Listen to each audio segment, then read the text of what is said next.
Bismillahirrahmanirrahim. Bismillahirrahmanirrahim. Assalamualaikum warahmatullahi wabarakatuh. Innal hamdalillah nahmaduhu wa nasta'inuhu wa nastaghfiruh wa na'udzu billahi min shururi anfusina wa sayyiati a'malina. Man yahdihillahu fala mudilla lahu wa man yudlil fala hadiya lahu. Asyhadu an la ilaha illallah wahdahu la syarika lahu, asyhadu anna Muhammadan 'abduhu wa rasuluh. Sallallahu alaihi wa ala alihi wa sallama tasliman katsira. Allahumma 'allimna ma yanfa'una wa anfa'na bima 'allamtana wa zidna 'ilman ya rabbal alamin. Kita lanjutkan materi kita, hadirin azanallahu wa iyyakum. Pada pertemuan yang lalu kita membahas tentang iman kepada Allah Subhanahu wa taala. Dan di malam hari ini kita masih membahas rukun yang pertama tersebut, yaitu al-imanu billah, iman kepada Allah Subhanahu wa taala. Kita sebutkan bahwasanya iman, rukun yang pertama ini, iman kepada Allah Subhanahu wa taala, itu terdiri dari dua pokok. Yang pertama, kita mengimani adanya Allah Subhanahu wa taala, al-iman biwujudillah, mengimani bahwasanya Allah itu ada. Kita sudah sebutkan pertemuan yang lalu dalil-dalilnya, dalil baik secara fitrah, dalil secara akal, dan yang lainnya. Dan pokok kedua dari keimanan kepada Allah Subhanahu wa taala, insyaallah akan kita bahas di malam hari ini, yaitu kita mentauhidkan Allah Subhanahu wa taala. Jadi rukun yang pertama ini terdiri dari dua pokok. Pertama, kita mengimani adanya Allah. Yang kedua, bentuk kita beriman kepada Allah Subhanahu wa taala, kita harus mentauhidkan Allah Subhanahu wa taala. Percuma orang beriman kepada Allah tapi dia berbuat syirik kepada Allah. Bagaimana kita katakan dia beriman kepada Allah Subhanahu wa taala tapi dia menyekutukan Allah Subhanahu wa taala? Karenanya perlu kita membahas tentang tauhid ini.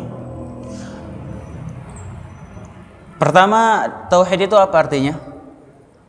Tauhid itu berasal dari kata wahada yuwahidu tauhidan. Masdar dari kata wahada yuwahidu. Itu bentuk masdarnya. Artinya mengesakan atau menjadikan satu. Itu makna tauhid. Artinya menjadikan satu atau mengesakan kalau bahasa kita. Itu secara bahasa. Dan istilah tauhid ini, hadirin azinallahu wa iyyakum, ini bukan istilah baru. Istilah tauhid ini sudah ada dari zaman Nabi alaihi salatu wasallam. Nabi sudah menyebutkan dalam beberapa nas hadis, baik Nabi yang menyebutkan langsung atau sahabat yang menyebutkan kalimat tauhid ini. Jadi ini bukan istilah baru. Jadi antaranya hadis Mu'adz bin Jabal, hadis yang sangat masyhur. Nabi alaihi salatu wasallam berkata, ketika Nabi mengutus Mu'adz bin Jabal ke negeri Yaman, innaka ta'ti qauman ahla kitab, sungguhnya kau akan mendatangi kaum dari ahlul kitab, Yahudi dan Nasrani. Falyakun awwala ma tad'uhum ilaihi syahadatu an la ilaha illallah, hendaknya yang pertama kali engkau dakwahkan kepada mereka syahadat. Dalam redaksi lain, riwayat lain, Nabi SAW menyebutkan falyakun awwala ma tad'uhum ilaihi ibadatullah, hendaknya yang pertama engkau dakwahkan ibadah kepada Allah. Dalam riwayat lain, tauhidullah, tauhid. Rasulullah menyebutkan kata tauhid sana. Kemudian juga Jabir bin Abdullah ketika dia meriwayatkan hadis tentang sifat haji Nabi SAW, hadis yang sangat panjang. Ketika Nabi hendak bertalbiyah, kata Jabir bin Abdullah, fa'ahalla bitauhid. Kemudian Nabi SAW bertalbiyah dengan kalimat tauhid. Dan hadis yang lain sangat banyak, ya kita nggak bisa sebutkan semuanya. Intinya kalimat kata tauhid ini bukan istilah baru, sudah ada dari zaman Nabi alaihi salatu wassalam. Kemudian hadirin azanallahu wa iyyakum, berikutnya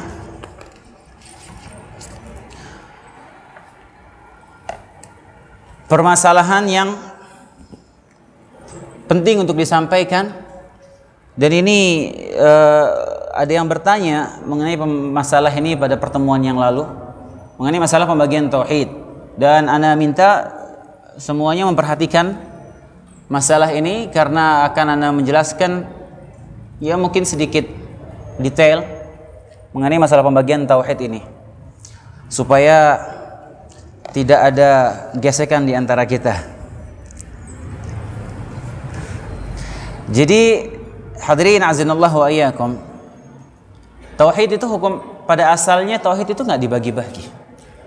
Intinya tauhid itu makhluk, hamba Allah, dia mentauhidkan Allah Subhanahu wa taala, tidak menyekutukan Allah, tidak berbuat syirik kepada Allah Subhanahu wa taala. Itu asalnya. Tidak ada pembagian. Kemudian berjalan waktu ya dari sejak zaman Nabi Adam alaihissalam sampai 10 kurun, 10 generasi, mulailah muncul kesyirikan. Pertama kali muncul kesyirikan di muka bumi ini di zaman Nabi Nuh alaihissalam. Kaumnya Nabi Nuh, mereka pertama kali yang membuat gambar orang-orang saleh, kemudian dibuatkan patung. Ya, awalnya untuk mengenang, ditaruh di kuburannya. Ini Allah sebutkan dalam surat Nuh. Kemudian datang generasi berikutnya, terus pelan-pelan setan menggoda mereka sampai mereka menyembah kelima orang soleh dari kaum Nabi Nuh tersebut. Maka mereka beriman kepada Allah SWT. Ini orang-orang beriman kepada Allah SWT karena digelincirkan oleh syaitan, sehingga mereka berbuat syirik dengan menyembah berhala. Dari sini hadirin azinallahu wa iyyakum, secara otomatis maka terpecahlah tauhid itu. Secara otomatis orang-orang ini telah membagi tauhid. Jadi bertanya, siapa yang membagi tauhid? Mereka orang-orang yang berbuat syirik yang memecahkan tauhid ini pertama kali. Mereka beriman kepada Allah Subhanahu wa taala. Beriman Allah yang menciptakan mereka. Mereka beriman Allah yang mengatur alam semesta. Beriman mereka di situ, tapi mereka menyembah kepada berhala. Jadi dikatakan, didakwahkan oleh Nabi Nuh, ini perbuatan kalian syirik. Yang kalian lakukan adalah perbuatan syirik. Mereka mengatakan, oh kami beriman kepada Allah. Dia meyakini Allah yang menciptakan dia. Iya, Anda bertauhid pada sisi itu, tapi berbuat syirik pada sisi yang ini. Sehingga terpecahlah otomatis tauhid itu. Karena sebab kesyirikan orang-orang yang berbuat syirik. Karenanya Allah sebutkan di akhir surat Yusuf, wa ma yu'minu, ini Allah sebutkan tentang orang musyrikin Arab. Wa ma yu'minu aktsarukum billah illa wa hum musyrikun. Wa ma yu'minu aktsaruhum billah illa wa hum musyrikun. Tidaklah sebagian besar dari kalian beriman kepada Allah kecuali dalam keadaan kalian berbuat syirik. Dalam ayat ini Allah menggabungkan antara keimanan dan kesyirikan. Dalam ayat ini Allah menyebutkan mereka beriman, tapi mereka juga berbuat syirik. Apa maknanya ini? Kenapa digabungkan dalam ayat ini antara keimanan dan kesyirikan? Artinya mereka beriman, mentauhidkan Allah dalam sebagian sisi, dan mereka berbuat syirik kepada Allah pada sisi yang lain. Sehingga terpecahlah tauhid itu. Karenanya orang-orang musyrikin dulu, orang-orang musyrikin Makkah, Abu Jahal, Abu Lahab, CS dan yang lainnya, mereka mengenal Allah hadirin. Ini nggak bisa dipungkiri. Allah sebutkan dalam banyak ayat, mereka mengenal Allah Subhanahu wa taala. Mereka meyakini Allah yang menciptakan mereka. Mereka tahu betul itu. Bahkan sebagian mereka ada yang masih berpegang teguh dengan agama Nabi Ibrahim. Mereka yakin Allah yang mengatur alam semesta ini. Tapi mereka berbuat syirik pada sisi yang lain. Mereka nyembah berhala. Dan kebiasaan orang Arab jahiliyah itu mereka suka nyembelih untuk berhala mereka. Kemudian mereka berdoa kepada berhala. Mereka bernadar kepada berhala-berhala itu. Di sisi lain mereka yakin Allah yang menciptakan mereka. Dan Allah sebutkan ini dalam banyak ayat. Allah sebutkan dalam banyak ayat. Allah SWT berfirman, "Wa la in sa'altahum man khalaqas samawati wal ard la yaquluna Allah." Wahai Muhammad, kalau kalian tanya mereka, orang-orang musyrikin, maka kalian tanya mereka, siapa yang menciptakan langit dan bumi? Mereka akan bilang Allah. Mereka tahu Allah yang menciptakan langit bumi, tapi mereka berbuat syirik. Dari sini terpecahlah tauhid itu. Karenanya hadirin azinallahu wa iyyakum, pembagian tauhid ini pada dasarnya hanya sekedar penamaan saja. Sekedar penamaan, kita menamakan ini supaya orang gampang memahaminya. Karena perbuatan kesyirikan yang mereka lakukan yang memecah tauhid itu perlu dijelaskan, perlu dikasih nama. Karenanya ada yang membagi tauhid membagi dua, ada yang membagi tiga, intinya konteksnya sama. Ada yang bagi 4, terserah mau bagi berapa terserah, intinya lingkupnya sama. Kalian mentauhidkan Allah Subhanahu wa taala dari segala sisi. Semua hak-hak Allah Subhanahu wa taala, kekhususan Allah Subhanahu wa taala jangan disekutukan. Terserah mau bagi 4, bagi 3, bagi 2 terserah. Intinya konteksnya sama, jangan berbuat syirik kepada Allah. Karenanya kita dapati ulama ada yang bagi 3, ada yang bagi 2, konteksnya sama. Ya, ada yang bagi tauhid itu menjadi 2. Tauhid al-qasd wa talab, ini yang pertama. Kemudian tauhid al-ilmu wal ma'rifah. Ada yang bagi 3, tauhid rububiyah, tauhid uluhiyah, tauhid asma wa sifat. Kalau kita rinci, kalau kita perhatikan itu semua konteksnya sama. Ya, al-qasdu wa talab itu kembali kepada tauhid uluhiyah. Kemudian tauhid al-ilmu wal ma'rifah kembali kepada tauhid rububiyah dan asma wa sifat. Intinya muter di situ. Tidak akan keluar dari 3 istilah itu, nggak akan keluar. Sebagian ada yang menambah tauhid al-hakimiyah katanya. Pada dasarnya tauhid hakimiyah ini masuk kepada tauhid ar-rububiyah. Intinya kalau kita melihat dalil dalam Al-Qur'an semua dari ujung sampai ujung, hadits semua kita tinjau, tidak akan keluar pembagian tauhid dari 3 ini, nggak akan keluar. Nggak akan keluar dari 3 ini. Karenanya hadirin azinallah wa iyyakum,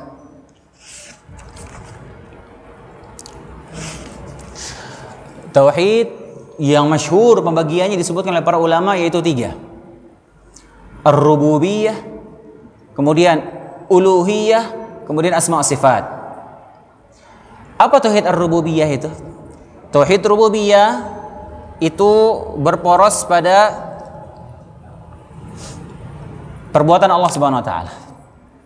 Jadi kita mentauhidkan Allah Subhanahu wa taala, meyakini bahwasanya hanya Allah Subhanahu wa taala yang mencipta.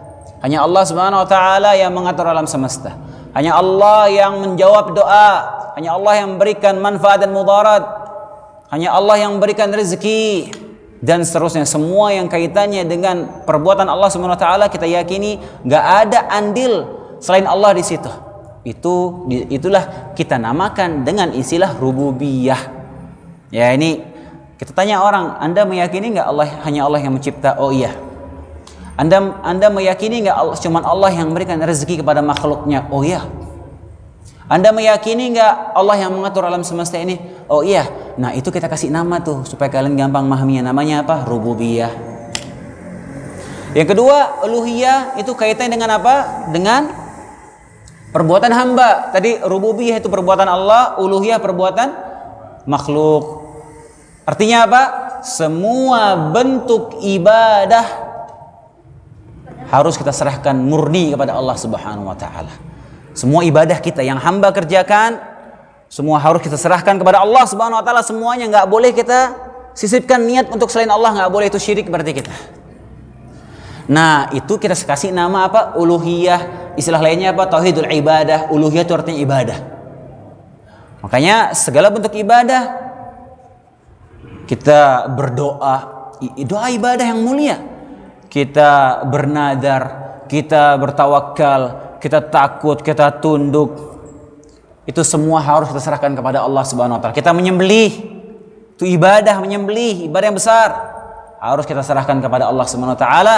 Enggak boleh kita menyembelih untuk selain Allah, enggak boleh kita tawakal kepada selain Allah, karena semua ibadah itu kita sebut dengan uluhiyah. Setelah lagi tauhid asma wa sifat. Kita meyakini bahwasanya Allah Subhanahu wa taala memiliki nama-nama dan sifat-sifat yang sempurna, yang tidak ada satupun yang memiliki sifat seperti sifat Allah, nama kesempurnaan nama dan sifat seperti kesempurnaan nama dan sifat Allah Subhanahu wa taala. Walaupun terkadang sifat itu namanya sama tapi hakikatnya berbeda. Allah sebutkan dalam banyak ayat bahwasanya Allah Subhanahu wa taala Sami'an basira. Allah Maha mendengar dan Maha melihat. Bukankah manusia juga mendengar dan melihat? Sama mendengar dan melihat, tapi mendengar dan melihatnya enggak akan sama dengan mendengar dan melihatnya Allah Subhanahu wa taala. Mendengar dan melihatnya Allah sempurna. Kalau manusia awalnya enggak bisa ngelihat, terus bisa melihat, terus melemah penglihatannya. Kalau Allah sempurna. Bukankah manusia juga punya ilmu, punya sifat ilmu? Allah juga punya sifat ilmu, tapi ilmu Allah sempurna. Kalau kita awalnya kita jahil, bukan kita belajar, ilmu kita nggak sempurna, ntar pikun, ntar lupa. Kalau ilmu Allah sempurna, maka tidak bisa disamakan. Nah, ini kita kasih istilah tauhid asma wa sifat. Karenanya hadirin azinallahu wa iyyakum, kalau kita muter buka dalil Al-Qur'an semua dari ujung sampai ujung yang kaitannya dengan hak Allah, kekhususan Allah Subhanahu wa taala, tidak akan keluar dari tiga ini, tidak akan keluar. Makanya ini luar biasanya jasanya para ulama. Lihat bagaimana jasanya para ulama. Dari mana ini pembagian ini? Mungkin ada yang mengatakan, oh pembagian tauhid itu nggak ada dalilnya. Oh ya emang benar nggak ada dalilnya. Benar nggak ada dalilnya. Terus dari mana datangnya? Dari istiqra, dari penelitian para ulama. Ulama meneliti semua dalil, dia meneliti, menelaah, sehingga disimpulkan bahwasanya tauhid itu tidak akan keluar dari 3 poin ini. Karena kita juga bilang hukum syar'i terbagi menjadi 5. Kan kita kenal hukum syar'i terbagi jadi 5 kan? Ada wajib, kemudian apa? Sunnah. Terus apa lagi? Mubah. Terus apa? Makruh. Atau lagi apa? Hah? Haram. Ya kan? Ada 5 kan hukum syar'i? Ada nggak dalilnya nih? Ada nggak Nabi SAW bilang hukum syar'i terbagi menjadi 5? Wajib, sunnah, mubah, makruh, haram. Ada nggak dalilnya? Nggak bakal ada. Cari di hadis palsu juga nggak bakal ketemu. Terus dari mana munculnya itu? Dari istiqra para ulama. Lihat jasanya para ulama. Ulama meneliti jutaan hadis, ayat-ayat Al-Qur'an sehingga muncul kesimpulan hukum seperti itu. Lah kalau nggak ada ini, kalau nggak ada ulama membagi hukum syar'i menjadi 5, ini repot urusannya, ribut terus kita. Kalau nggak ada ulama membahas tentang hukum syar'i yang 5 ini, ulama membagi menjadi 5, ribut terus kita pasti. Ada yang bilang, oh makan sambil berdiri itu haram. Satu yang bilang, oh makan sambil berdiri itu halal. Yang bilang haram ada bawa dalil, yang bilang haram ada bawa, yang bilang halal ada bawa dalil. Ribut akhirnya. Sini lihat ulama bagaimana cerdas para ulama. Ketika dia melihat sehukum itu, Nabi merintahkan sesuatu, Nabi melarang sesuatu misalnya, jangan minum sambil berdiri misalnya. Hukum asalnya Nabi melarang itu haram. Tapi dalam dalil lain didapati Nabi pernah minum sambil berdiri. Artinya ulama menyimpulkan, oh berarti ini larangannya tidak jazim, tidak jazm larangannya, maka diberikanlah nama istilah itu apa? Makruh. Artinya larangannya tidak jazm, diberi istilah makruh. Gak ada Nabi yang menyebutkan istilah-istilah itu, pembagian itu gak ada. Kemudian dalam ilmu bahasa Arab, bahwasanya kata itu terbagi menjadi 3. Kata dalam bahasa Arab terbagi menjadi 3, ada isim, ada fi'il, ada harf. Coba cari di zaman Nabi para sahabat ahli bahasa, nggak ada yang membagi menjadi 3. Tidak ada. Karenanya kita bisa simpulkan di sini, hadirin azinallahu wa iyyakum, bahwasanya pembagian tauhid itu tujuannya adalah yang pertama, ya kenapa ulama membagi tauhid, ada yang membagi 2, ada yang membagi 3, ada yang membagi 4. Apa tujuannya? Pertama, untuk memudahkan kita belajar. Untuk memudahkan kita belajar memahami tentang tauhid kepada Allah Subhanahu wa taala. Kalau tidak dibahas ini mungkin orang sulit memahami. Ya makanya dibagi oleh para ulama supaya mudah kita memahami. Para ahli bahasa membagi kata dalam bahasa Arab menjadi 3, itu tujuannya apa? Supaya mudah orang belajar bahasa Arab. Para ahli fikih, ahli usul fikih membagi hukum syar'i menjadi 5, tujuannya apa? Supaya orang mudah untuk belajar. Jadi tujuannya supaya kita mudah untuk memahami. Ya, dan ini disebutkan dalam kitab-kitab para ulama dari zaman dulu banyak ya, menjelaskan masalah ini. Menyebutkan ulama-ulama dari zaman salaf ya, ulama-ulama di abad kedua, abad ketiga yang membagi ini tujuannya untuk memudahkan kita memahami ini supaya dan orang gampang paham memahami tentang tauhid ini. Ya, itu yang pertama. Tujuan yang pertama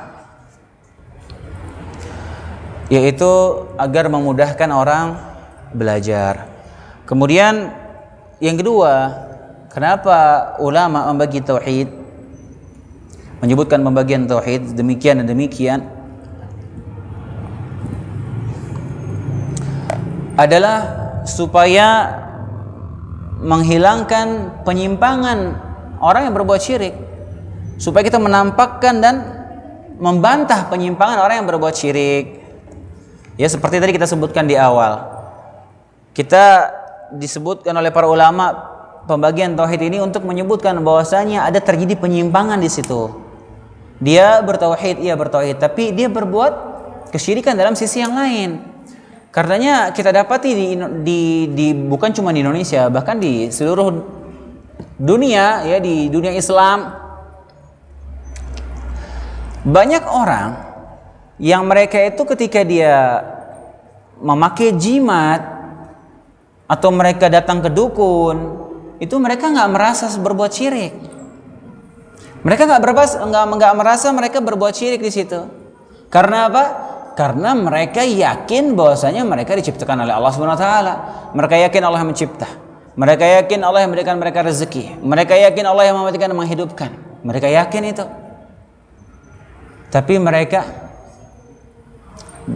menyembelih kepada selain Allah.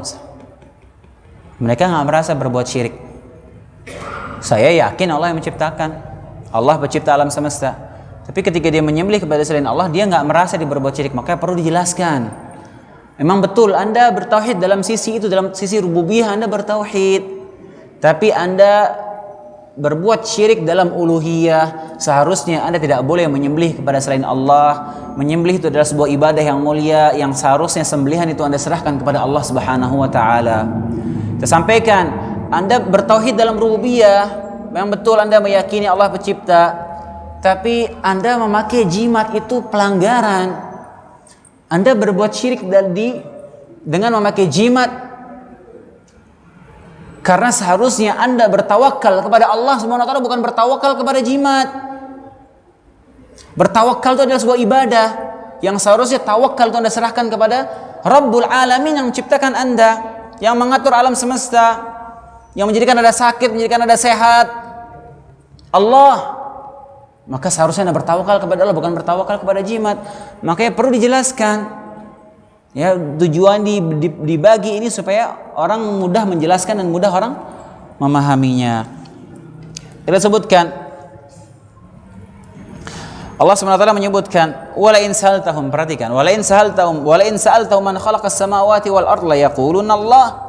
Jika kalian bertanya kepada mereka, wahai Muhammad, orang musyrikin Mekah, siapa yang menciptakan langit dan bumi? Mereka akan bilang Allah. Mereka yakin Allah yang menciptakan. Dalam ayat lain Allah menyebutkan, coba kalau kalian tanya kepada mereka siapa yang mengatur alam semesta, siapa yang mengatur langit, mengatur awan, mereka akan bilang Allah. Orang musyrikin Mekah, mereka yakin Allah yang mengatur alam semesta. Tapi kalau di zaman sekarang sebagian kaum muslimin percaya ada orang yang bisa mengatur dan menahan hujan. Ajib. Zaman sekarang Al-Quran di hadapan mereka, hadis-hadis dia cari, jutaan hadis bisa buka lewat pakai jempolnya, dia bisa dapat jutaan hadis. Zaman sekarang masih percaya sama pawang hujan. La haula wala quwwata illa billah. Itu pawang hujan suruh nahan pipisnya aja nggak bisa menahan hujan lagi. Maka ini perlu dijelaskan. Kita sampaikan hal seperti ini. Ya, ini bukan masalah sepele hadirin. Ini masalah hak Allah Subhanahu wa taala. Kita tidak berbicara perbedaan pendapat dalam masalah salat. Ya, perbedaan pendapat dalam masalah gerakan salat misalnya, itu masalah ringan, masalah fikih. Ini masalah akidah. Masalah tauhid. Banyak kaum muslimin yang masih minta nyembah kuburan. Banyak. Perlu kita sampaikan, dakwahkan umat. Yang Anda lakukan itu kesyirikan, nggak boleh. Berdoa kepada Allah Subhanahu wa taala. Dia bilang, "Oh, jangan dikit-dikit syirik, jangan dikit-dikit syirik." Lah emang syirik. Kita nggak boleh bermujamah dalam masalah kesyirikan, ini masalah fatal. Apalagi kesyirikannya syirik besar, ini bukan masalah sepele, hadirin. Ini urusannya kekal neraka sama enggak ini. Ini perkaranya dia keluar dari Islam atau enggak. Ketika dia melakukan syirik besar, ini bukan masalah sepele.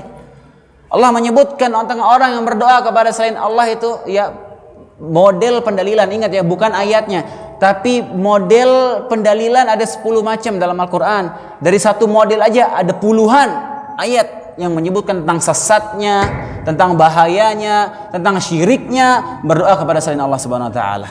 Apakah kita membiarkan umat masih melakukan hal demikian?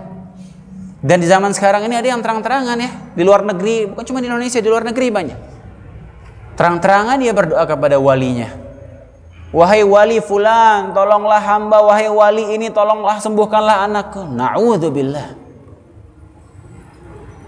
Ini kesyirikan yang luar biasa. Dan Allah sangat benci perbuatan berdoa kepada selain Allah Subhanahu wa taala. Berdoa itu ibadah yang paling Allah cintai. Ketika orang berdoa itu dia menunjukkan penghambaannya kepada Allah Subhanahu wa taala, merendah, dia menunjukkan ketundukannya kepada Allah Subhanahu wa taala, minta kepada Allah Subhanahu wa taala. Allah sangat cinta perbuatan itu.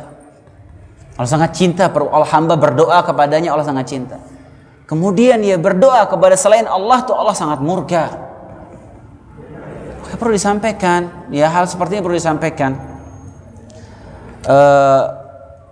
Ketika terjadi kesyirikan di umat, sampaikan. Ya. Makanya dakwah tauhid itu harus sering digalakkan, dan fitrahnya dari zaman dulu sampai zaman sekarang, dari zaman dulu. Ketika orang mendakwahkan tauhid pasti dimusuhi, pasti. Nabi mendakwahkan tauhid dimusuhi dari zaman Nabi Nuh. Mendakwahkan tauhid dimusuhi oleh kaumnya sampai ila yaumil qiyamah. Itu sudah fitrahnya. Ketika orang mendakwahkan tauhid. Masih ada waktu dia bertanya, kalau nggak ada pertanyaan mau lanjutkan. Tinggal dikit lagi Isya. Ada yang mau bertanya? Silakan Bapak, ada yang mau bertanya?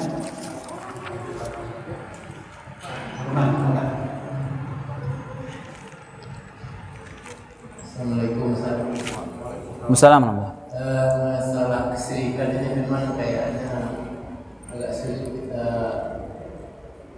membedakan antara syirik dengan ini. Saya ingin bertanya, misalnya begini, ada yang sakit koma, kemudian dipasang alat.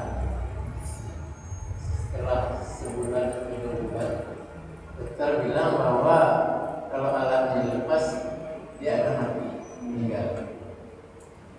Padahal meninggal itu kan haknya Allah. Nah sekarang kita, kalau kita percaya dengan perkataan baru itu masuk syirik. Terima kasih. Ya, jadi Pak, ada namanya sunnatullah dalam alam semesta ini, ada sebab dan akibat. Itu sunnatullah. Orang yang berakal pasti meyakini adanya sebab dan akibat. Itu sunnatullah. Nah kita bilang, kalau saya tembak kepalamu ini mati kamu. Benar nggak kira-kira itu? Iya, kita ada sebab, ya. Ada sebab, dan semua sebab dan akibat itu Allah yang menciptakannya. Allah menciptakannya. Makanya ketika kita meyakini sesuatu ini, perhatikan ini kaidah penting. Kita meyakini sesuatu itu sebagai sebab, perhatikan.